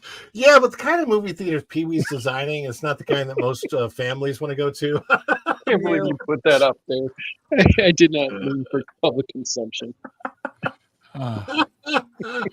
Oh gosh, we love to celebrate on the channel, guys. Thank you for the support through the show tonight. Has been great, and we certainly appreciate obviously all of the panel for being here. Oh gosh, the crowds at Disney have not been what we would expect at this Labor Day weekend. Shows that maybe some of them were kind of like this guy. So I think what happened is I went to Epcot. You can go around the whole world, and I had a couple in the Germany section, and I thought I went to China. Anyway, I'm a knucklehead. But I'm sure this guy has some things he'd... Yeah. Did you see at the state fair somebody made a booth of a wheel of lies of said governor, and you spun the wheel, and if you hit the one, you got a prize or something? Oh I just saw that earlier tonight. But oh my gosh! Before we get to the next story, I saw something very big drop. Maravita, thank you so much. My gosh! Wow. Top 10. Follow the Bradley's Fun memberships. Let's see if I can figure out who got new memberships. We got. Richard James Zanner, Two Penny Puppet, Shirley Rab, Consume the Goodness, Sherilyn 51, Gail Gatling, Bobby Rafferty, Magical Mike, The Original Fuzz, and I think that's William Shaker is already a member, so says thank you. Gosh, thank you so much, Maravita. That is a big one. We love to celebrate, so let's do a Wookie Dance. You like Wookie Dance?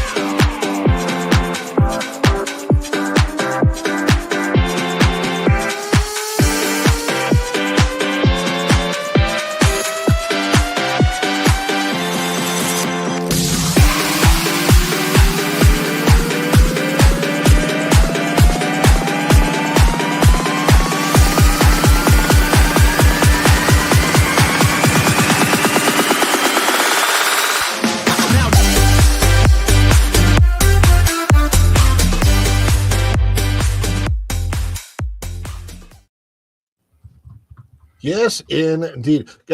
Since we are getting so many memberships tonight, and I am taking this into the count and watching this, I want to let people know there is a Figment popcorn bucket. This little guy right here. This was very popular in 2022. I want to say is when it came out, or 2021, 2. I think it was 2, because I don't think they had a festival in 2021. Anyway, when this came out, the line to get this stretched back. It was January 2022. The line to get this stretched back for 8 hours. I saw where the line was. I was there that day, and it was the most popular. It was so popular that they started like reselling these things for $200, $300, $400 online on eBay. And then this one guy did this funky little drawing of this, and he sold it on eBay and gave the proceeds away to charity. It was like $1,000 or something the thing sold for. So that was awesome. And so I've got one that I'm going to give away when we hit 100 members of the channel. And so thank you guys so much for the support. I did tell you I was going to add to that, right? Yes. So, and then Tom is going to add the blue wrench. So you will get a blue wrench and Figment. And the way that's going to work is when I hit 100 members of the channel, I'll do a special stream, and everybody who is a member of the channel at that point will get an entry. You'll get more entries if you're at a higher level, and also you get an entry for every gifted membership you've given. So it'll be pretty huge. And we also have some more supers that came in as well. We've hit the 5 out of 5 gold. Did you notice? I see that. We hit the goal. Maravita, $5. We hit the goal. I appreciate that. And I need, so let me tell you, I didn't put this up for the goal tonight, but what I will say is that on the spread shop, there is a new design. Some people have seen part of that new design. And it is based on something that Go and Shogi sent. I will reveal it. If I can do, okay. Wednesday night, I have a show. I will reveal the new design. Since we hit the goal tonight, I will reveal the new design Wednesday night, and you'll see it then. And I think you're going to get a real big kick out of it. It is a fun shirt, and if you're going to a Disney park, you'll be very brave to wear it, but it's really, really fun. And I think we're releasing it at the right time of the year because it is Halloween related, if you will, or Haunted Mansion related. I think people are going to like it. You mean I'm gonna have to get this one? Yes. Yeah, it's going to be so much fun. Guys, thank you for that. What let's see. Boy, I need a better celebration. Okay. For those who are watching the show and you are non-political or whatever, there's a miniature. I'm not gonna play the whole thing, but I'm gonna play part of this celebration. It's the Trump celebration, and whatever side you're from, if you like him, celebrate that he's dancing. If you don't, just celebrate by making fun of him. Okay, either way, I don't care. You play the side you want to. I'm not going to play the whole thing, but it's something funny that I thought we did, and this was after the election last year. So.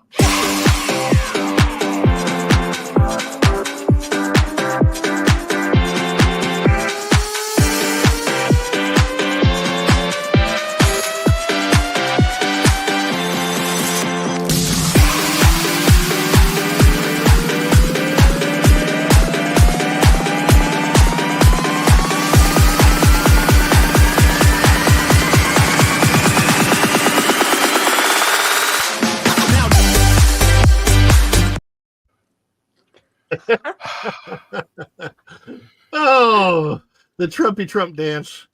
I feel like saying white men can't dance, but don't tell him. He's entitled anyway. They could shuffle. Oh God. I just like it's funnier when you get to the end of that, and I didn't want to play it all the way through because it's a little bit long. But the idea behind when I first did that is all of the people. There's no way to like skip to the end of it, and it's really funny because at the end of it, it's a bunch of people online trying to copy that dance, and it's pretty darn funny. So thank you guys so much for that support. Before the end of the show, we are going to do the big celebration. But first, we have to get more breaking news. The news that seems to be a little bit broken.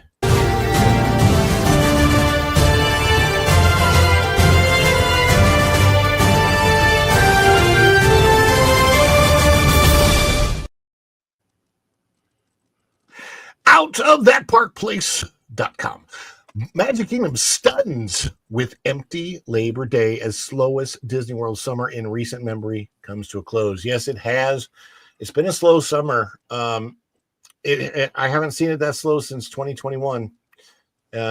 It's just, Labor Day at Walt Disney World, particularly in the Magic Kingdom, should be the grand finale of the summer season. It's a day when Florida schools are closed, parents have time off, families from up north take their last vacations before heading back to classrooms. Yet, in 2025, what should have been a triumphant crowd surge instead looked more like lockdown-era doldrums of 2020. This is literally taken today, guys. Main Street USA at the Magic Kingdom at Disney World. I don't know who was out there today. It might have been Marvin. I don't know. Look at the wait times. That park place was on the scene this Labor Day, saw almost an eerie sight, a mostly empty Main Street USA, wide open central hub, classic attractions like Haunted Mansion, Pirates of the Caribbean, and It's a Small World walk-ons. 2:30 in the afternoon, right in the heart of the day, Space freaking Mountain sat at just a 10-minute wait. Even the headliners, Tron, Light Cycle Run, and Seven Dwarfs Mine Train barely cracked 30 minutes apiece. And if you look at these wait times, I will tell you, typically they're elevated. This is today. This is so crazy. Wow. For a holiday weekend that used to mean shoulder-to-shoulder crowds and 2-hour waits, the scene was nothing short of remarkable.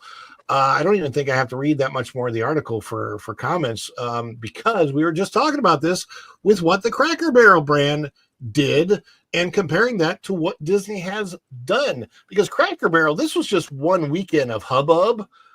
Disney's been doing this to themselves for the last, 5-10 years? Yep. Gosh, guys, what do you think about the that low of a crowd on Labor Day. I'll tell you, I remember growing up in the 90s, back before all the festivals and stuff were happening to bring in more people year round. We used to go, from Pennsylvania down there in like February, maybe December, because it was this dead.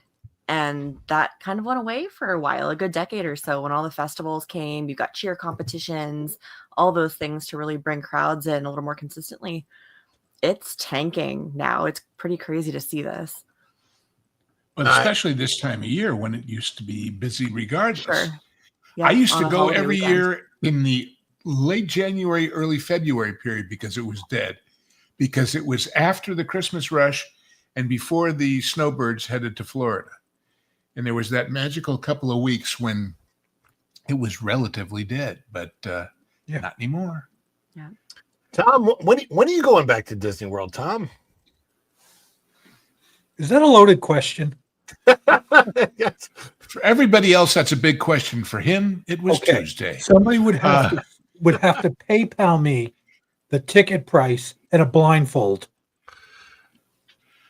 Yeah, I mean that's And Tom then you'd be arguing with him at the gate about getting disability access with the blindfold.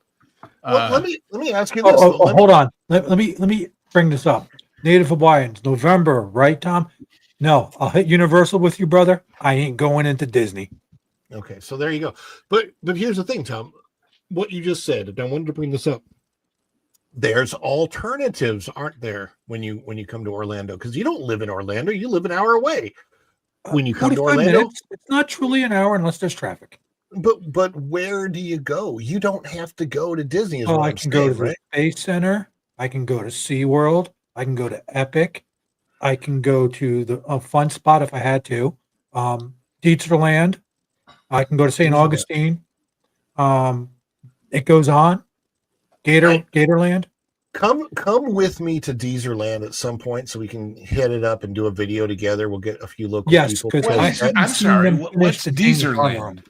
Okay, Deezerland is located in a struggling what has been a struggling mall since it opened. It's anchored by Bass Pro Shops on one side and a Cinemark movie theater on the other. It was a mall, and the mall failed, then became a flea market, and then I don't know who bought it. Guy who I think his last name Deezer, right? So he named it after himself, Deezerland. And now it's an indoor play place, go-karts, bowling alleys, car museum.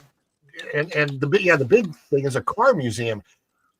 One of my favorite cars in there is the Mach 5. Like, yes, it's so I got pictures of that. Lou, they have movie cars in there. Yeah, really? The true movie set cars. Yeah, this guy goes out and gets them. Yep. Oh yes, I see. I'm looking at their site now, and I was last time I was there. They weren't quite done with the James Bond room. Have you seen that, Ron? I have not seen that yet. Oh, we got to go then, man. Yeah. I mean, it's been over a year since I've been there, so I got to get out there and I want to see it again. I think it'll make for a great video. But my simple point is there are so many alternatives now, and Disney keeps acting like there aren't. Yeah. And they forget.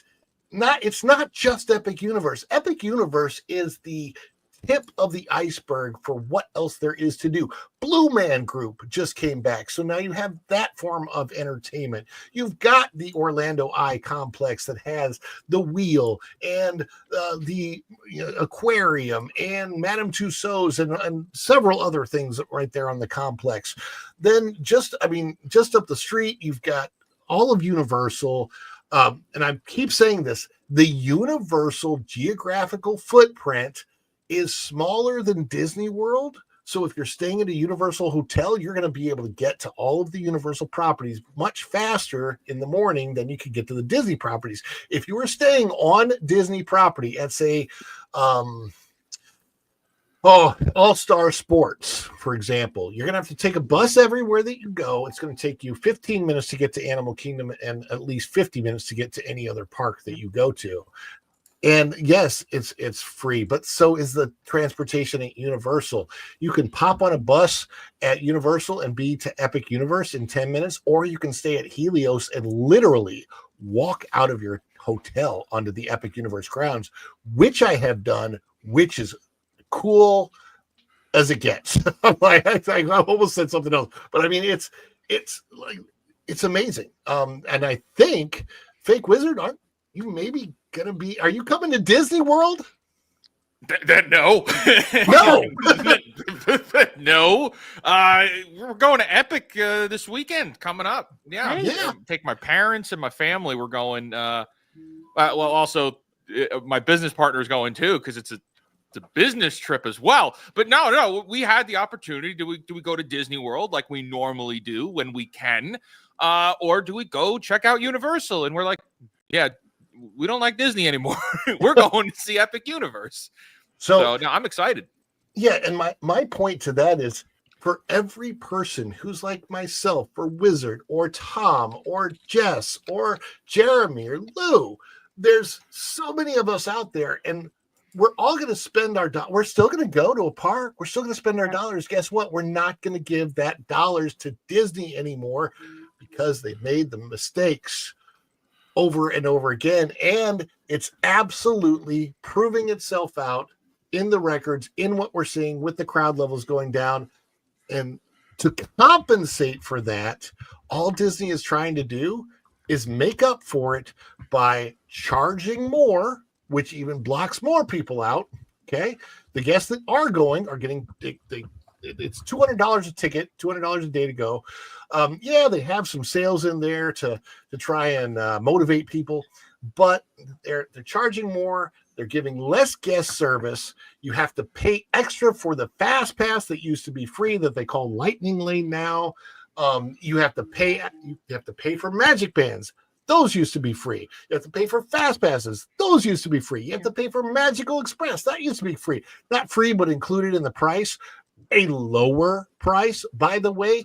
You used to be able to get a night at the Grand Floridian, the nicest hotel at Disney World, located next to the Magic Kingdom, for $600, $700, $800 a night.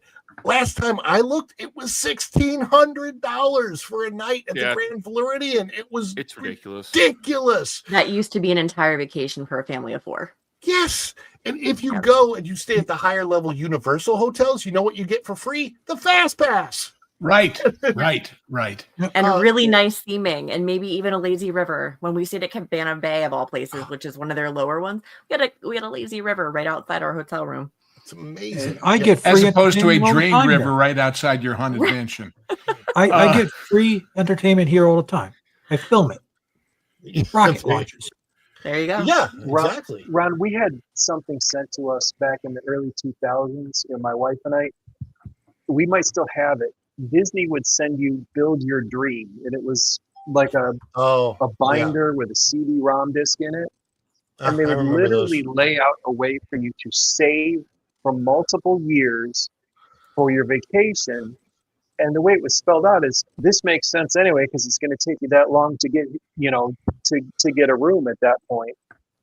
And we had travel agents all around us that would do the same thing. They'd take a deposit, then you'd make a quarterly payment, build up, and they would just sit and plot out Disney World vacations. That's all they did. So we had this packet, and it was just so popular. Like, okay, you can't come here now. You would have your own sales rep, and you'd literally be paying for this thing like it was a health savings account. And that's just where it's come from. The demand was so through the roof. Well, you look over to the right, and you will see a link to what Universal is doing by comparison.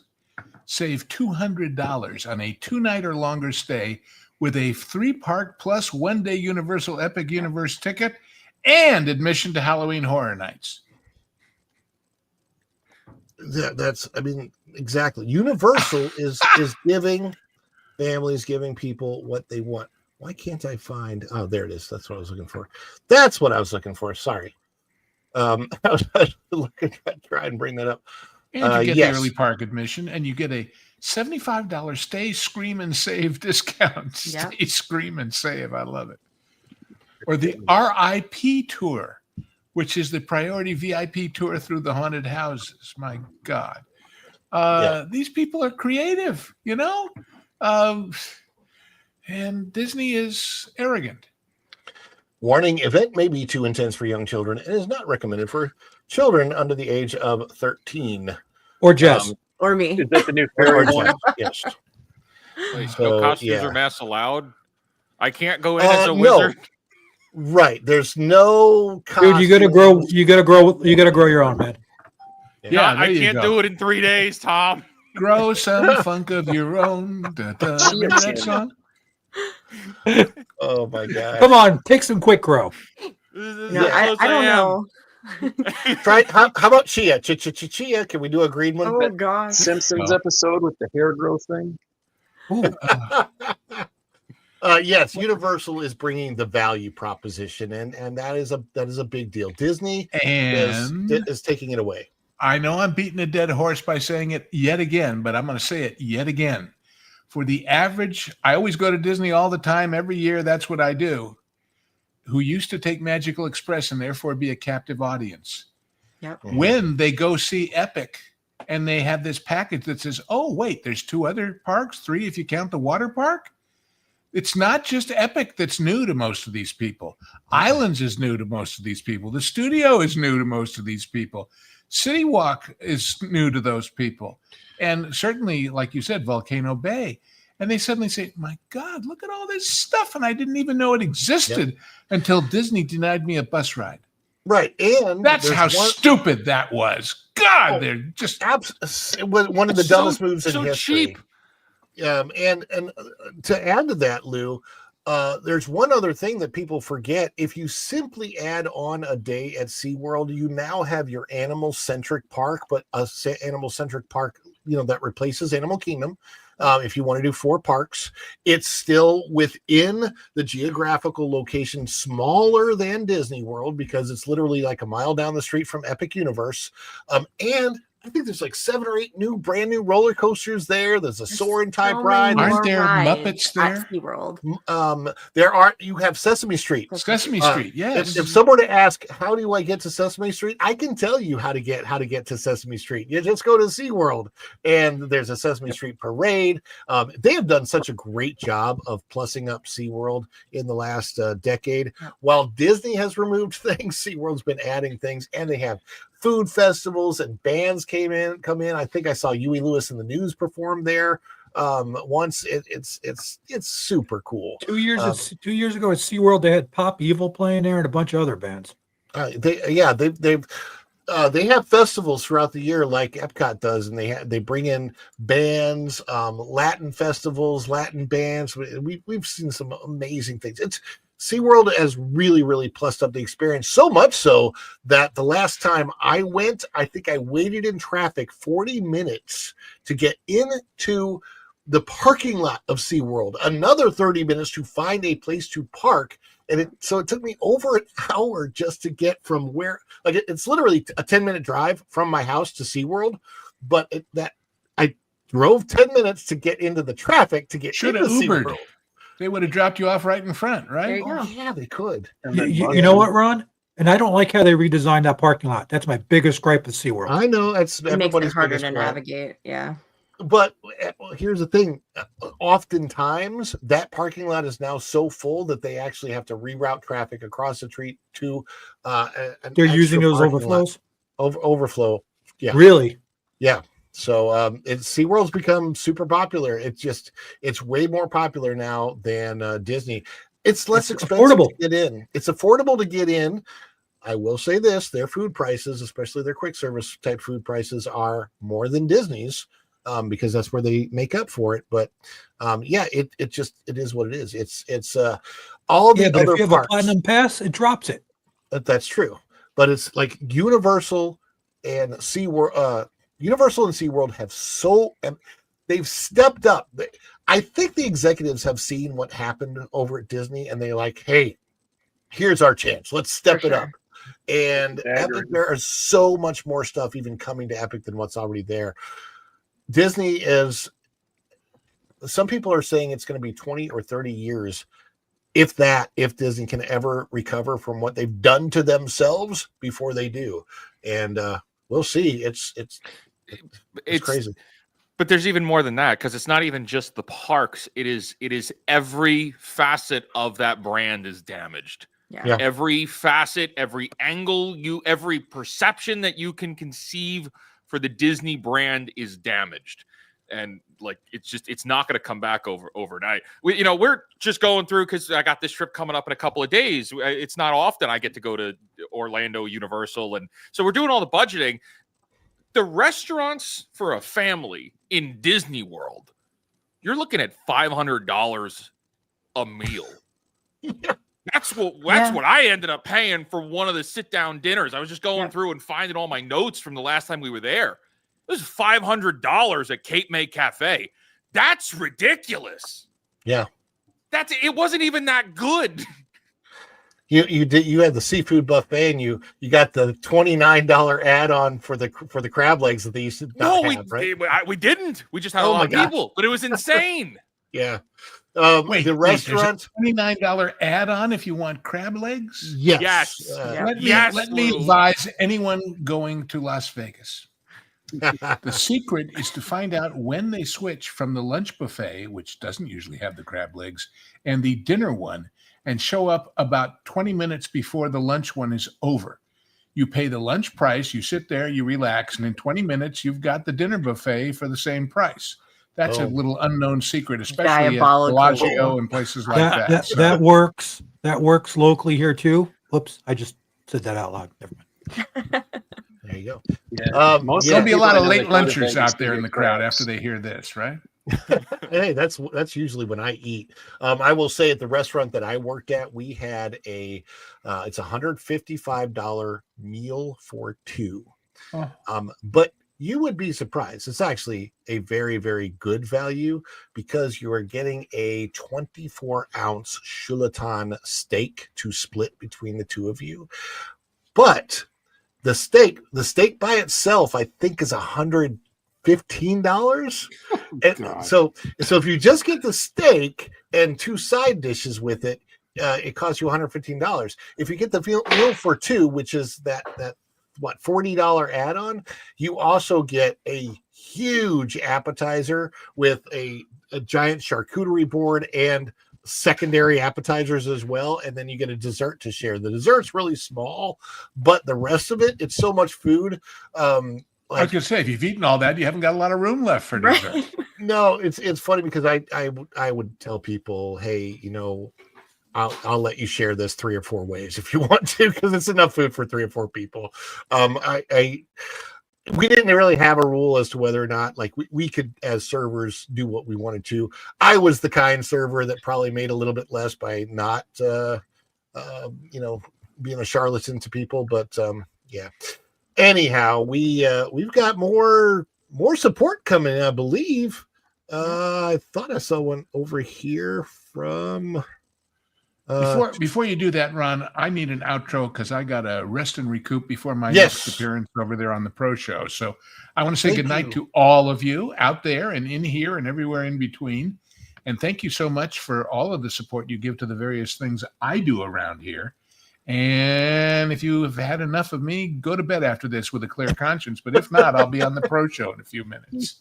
I will be right there with you, Lou. Thank you so much for dropping by. Hey, my pleasure. Appreciate Always. it, and we'll see you over there, and we'll see how long we stay awake. Okay. Exactly. Good night, everybody. Thanks, Lou. Good night, Lou. All right, and now that's just me. Let's not switch it. Get that off there. Okay, there we go. Going Shogi. Oh wait. Okay, which one? I want to make sure I don't miss any, but I think I've gotten all the other ones. It's the Winnie the Pooh song, and the crowds came down to wash away the prophets. Which song is that? Who knows how to sing it? And I can hear it in my head, but it's not working. Down to wash away the prophets. Oh, hello, everybody. It's me, your good friend, Winnie the Pooh. Oh.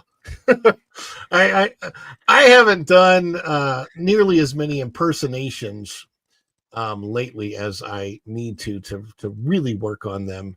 Going Shogi, catch the legendary Lee Wasserman's Ghost on T3PO. There you go. So there's another link. And we also, this show will automatically redirect to the pro show in 14 short minutes. We have one more story to share, and I am going to leave you guys on a good note about Disney. I know, right? Weird. We call balls and strikes, and I want to say that I think this one is a strike, or whatever you want to call it. It's not a home run. It's not hit out of the park, but it's something that I've been wanting to see at Disney for probably 2 years at least. Walt Disney World to repaint Cinderella Castle to restore the classic look at the Magic Kingdom. Yes, finally. Yeah, but how much is it costing them? It shouldn't even be that much. They should have gray paint hanging Less around. than Cracker Barrel cost to repaint their stores. Maybe. Yeah, the new castle color, the old castle color returns. Yep. But to be fair, I thought that the 50th anniversary look was great for its time, but it's not special if it stays around. And I love the fact that the look is coming back. So there's the old look of the castle. It's not the one that no, this is the new look. That's actually got the pink on it. One. Sorry. It's going to go away. It's going to return a little bit. So when fans think of Walt Disney World, this is by Marvin. I think This is going to get so many people to come back. Said no one never. Yeah, I don't think it's gonna get fans back, but for those of us that have to go to report, I'm at least liking that a little bit better. When fans think of Walt Disney World, the image that most often comes to mind is Cinderella Castle rising above Main Street, USA. It's the symbol of the Magic Kingdom, the focal point of countless family photos, and the single most recognizable icon of the resort. On August 31st, 2025, Destination D23 Disney Imagineers announced that this legendary structure will soon be returning to its roots. Disney will repaint Cinderella Castle with a more classic and timeless look that many longtime guests have been waiting to see.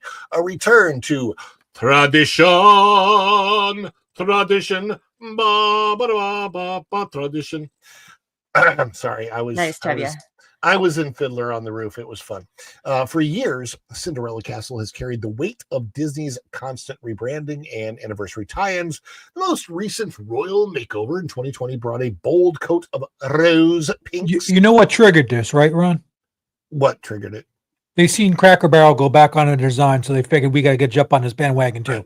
Pretty much. This is what it feels like, right?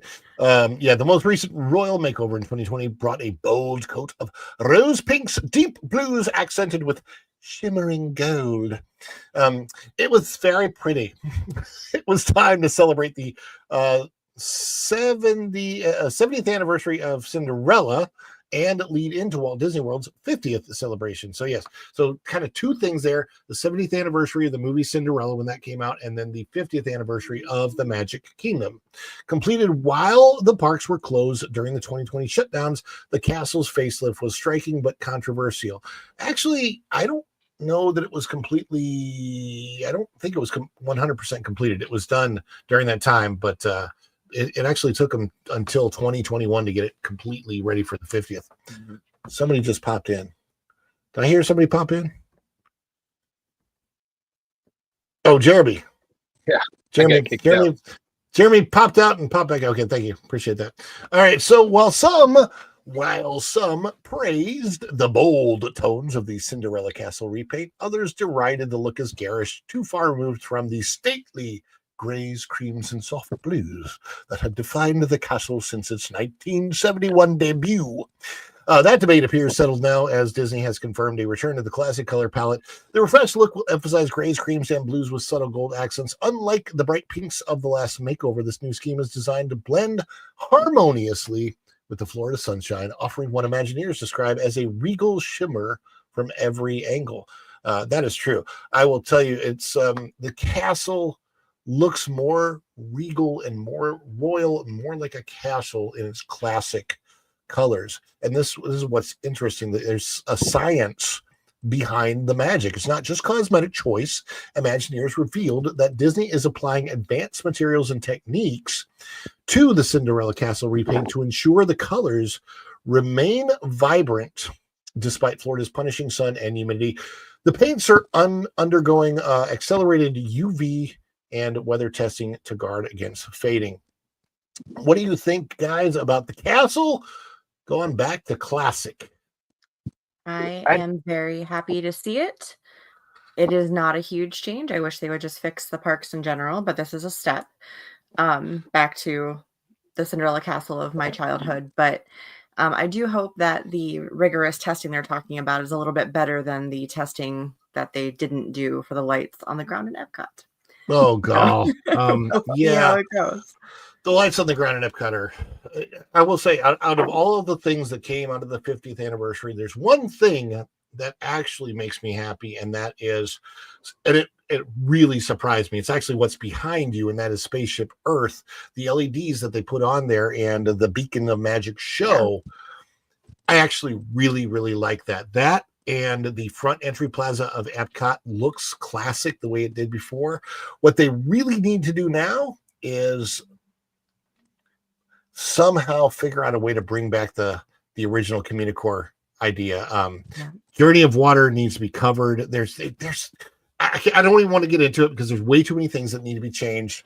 But yes, I will say I'm pretty happy that they're bringing back the classic look of Cinderella Castle. Probably not going to change Fake Wizard's mind. Oh, I'm going to change my whole schedule now. We're going to go to Disney World instead because they're painting the castle, you guys.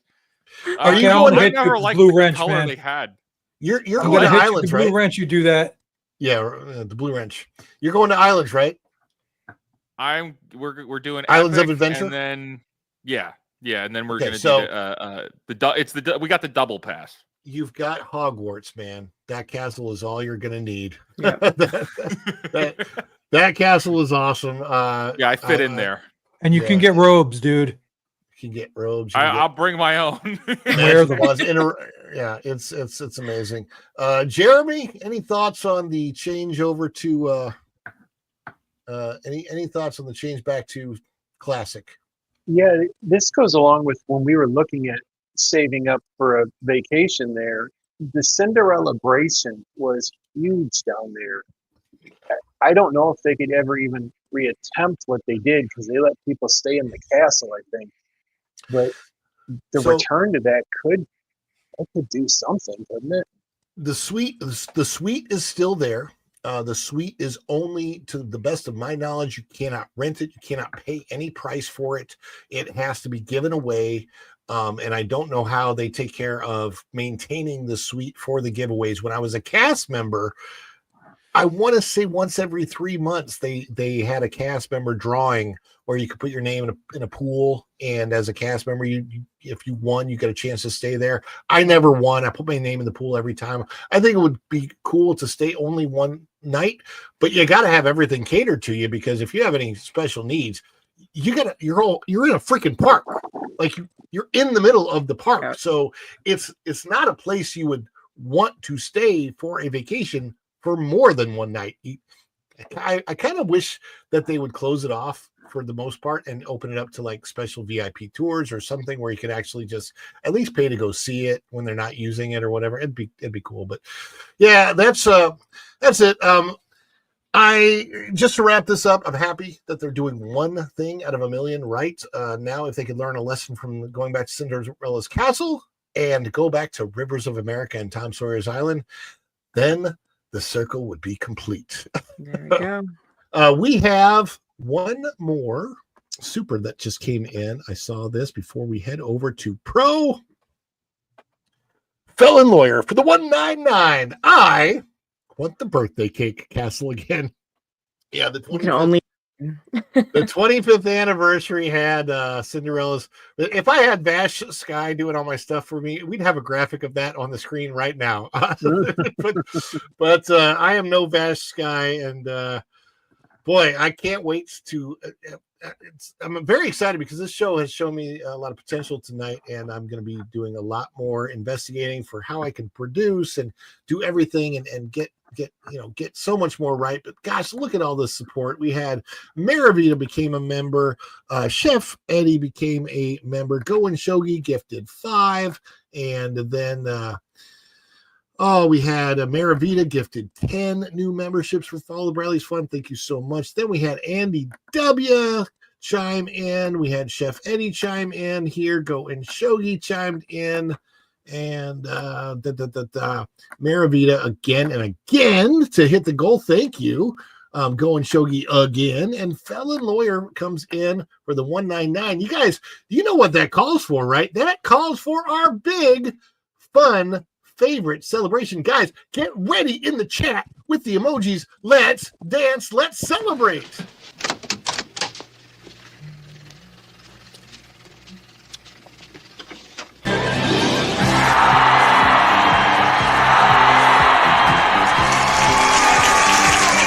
Is it too much? Too much? It's a perfect! Wahoo!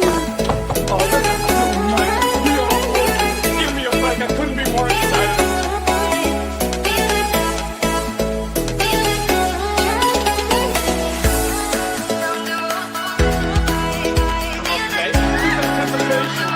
It's making me mental.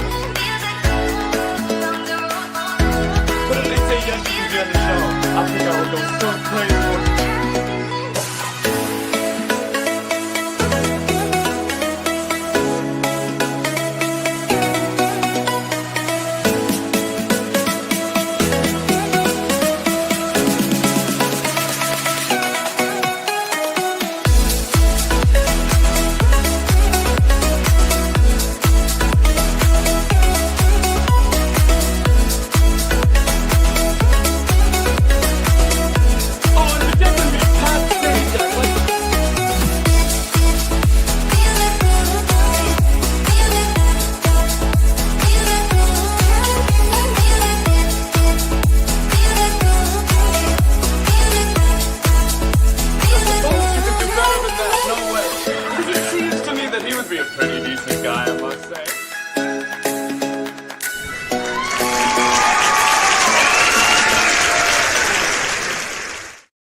Guys, thank you so much for being here. I want to thank all of my guests. First of all, Real Life Fake Wizard, where are you at? Where can the people find you? And yeah, I'm the Real Life Fake Wizard. I do videos here on YouTube, and I also have a new video game directory called fakeportal.com, which just went live a couple days ago. That's pretty exciting. It's a whole place to connect and find new video games you may otherwise never have found. Check that out. And also, I'm here on YouTube. I am typing it. Let's see if that worked. Yeah, I hope so. Go.